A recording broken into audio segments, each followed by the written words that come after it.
Ditambah dengan, jikalau tidak, bukan tidak bisa, jikalau dia yang bisa menyelamatkan kami tidak mau menyelamatkan kami pada saat kami perlukan, kami tetap taat kepada dia. Di situ iman mempunyai dua unsur. Pertama, percaya kepada maha kuasanya Tuhan.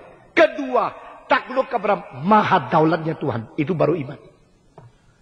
Saudara dididik di dalam mimbar ini semua prinsip-prinsip yang penting sekali.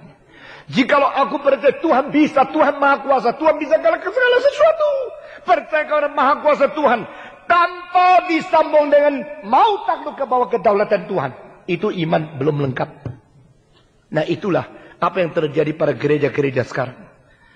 Pengajar-pengajar selalu mengatakan maha kuasa Tuhan, coba saya pamerkan.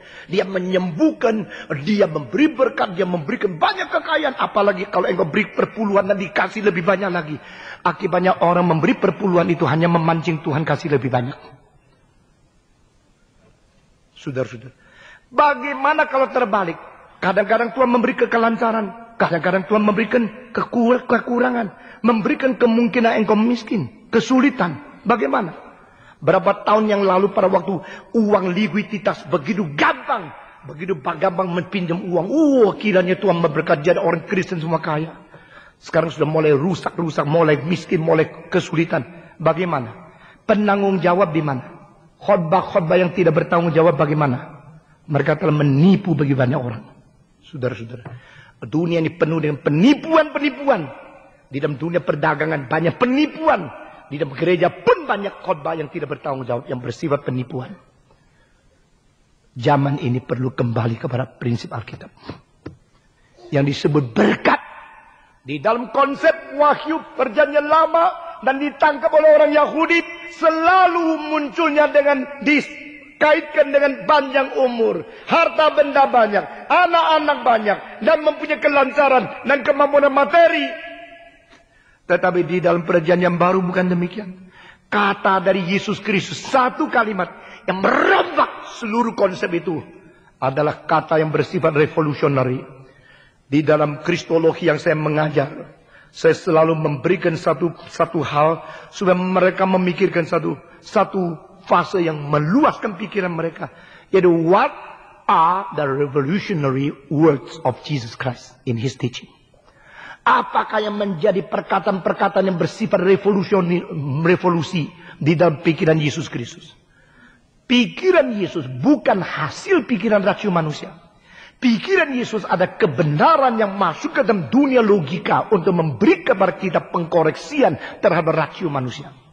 Ini prinsip yang penting. Jesus' thought is not the result of human thinking. Jesus' thought is a manifestation of truth to correct human reasoning. Pikiran dari Yesus Kristus dan semua perkataan-perkataan yang keluar dari mulut Yesus Kristus itu bukan hasil dari munculnya rasio manusia, spekulasi memikirkan tentang kebenaran akhirnya mencapai satu derajat yang paling tinggi, lebih tinggi dari Konfusius, lebih tinggi dari Musa, lebih tinggi dari Sokrates. Tidak.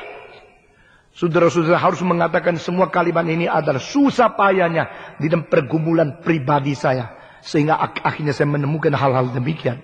Setelah saya membaca beberapa buku liberal, akhirnya saya menghina mereka. Mereka mempunyai akademis yang palsu. Karena mereka tidak mempunyai kepercayaan seluruh prinsip total dari Alkitab. Yang kau dengar ini semua original. Saudara-saudara. Sekali lagi saya mengatakan Jesus thought is not a result of human thinking. Jesus thought is a correction from the truth himself incarnated to the world. To shine forth the light and to judge over human reasoning. Kalimat yang paling penting tidak mau rubah konsep tentang berkat yang menjadi konsep salah di perjanjian lama, lalu membawa manusia kepada konsep yang baru di perjanjian baru yang bersifat revolusi dari Yesus Kristus adalah yang bisa membunuh tubuhmu tapi tidak bisa membunuh jiwamu. Jangan takut kepada dia. Nah saudara-saudara, apakah kalau saya percaya kepada Tuhan akhirnya dibunuh? Mungkin. Apa kalau saya menerima Yesus Kristus, percaya kepada Tuhan akhirnya saya tidak dapat berkat? Mungkin. Mungkin saya mati? Mungkin. Ini kemungkinan sudah dikonfirmasikan oleh Yesus Kristus. Dan Yesus Kristus dengan kalimat-kalimat seperti itu mempersiapkan gerejanya. Sehingga setelah Yesus naik ke surga, tidak lama kemudian gereja mengalami penganiayaan berkali-kali.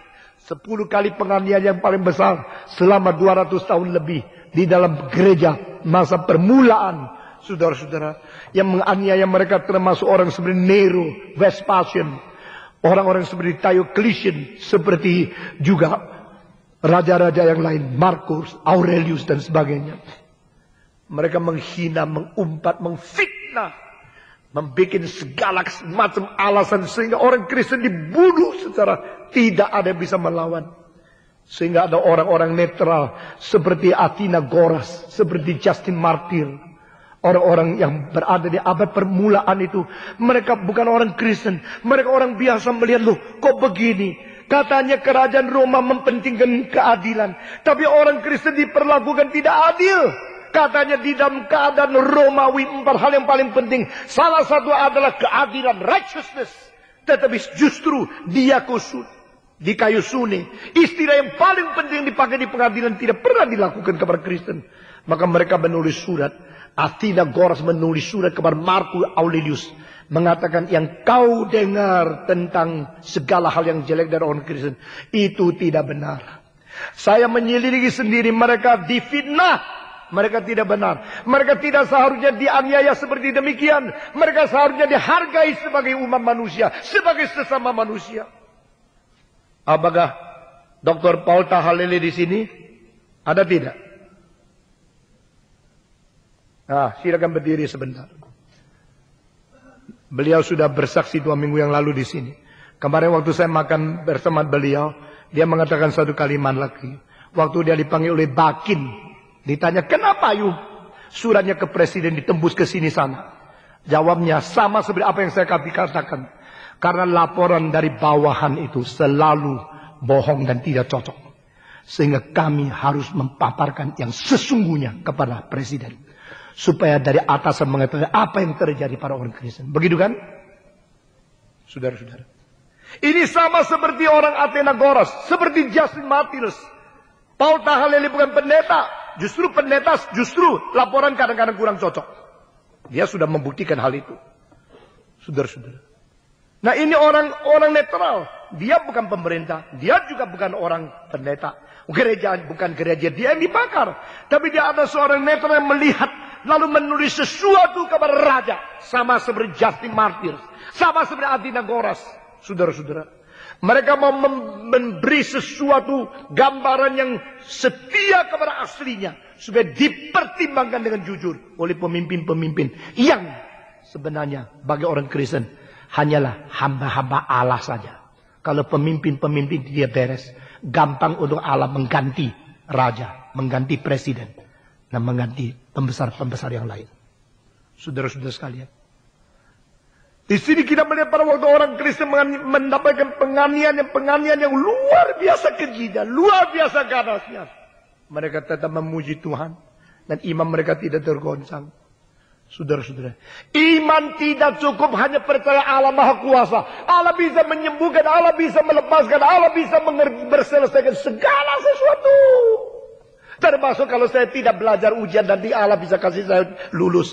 Kendeng. Termasuk saya berbuat segala macam dosa, Tuhan ampuni. Saudara-saudara. Iman tidak tergantung kepada aspek saya percaya Allah Maha Kuasa. Dia bisa melakukan segala sesuatu. Iman harus dikaitkan dengan ketaatan kepada kedaulatan. Jikalau Allah tidak mau menyelamatkan saya di dalam kasus itu, saya tetap beriman kepada dia. Itu iman yang sejati.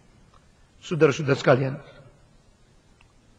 dengan keadaan demikianlah kita mengerti seluruh kehendak Tuhan.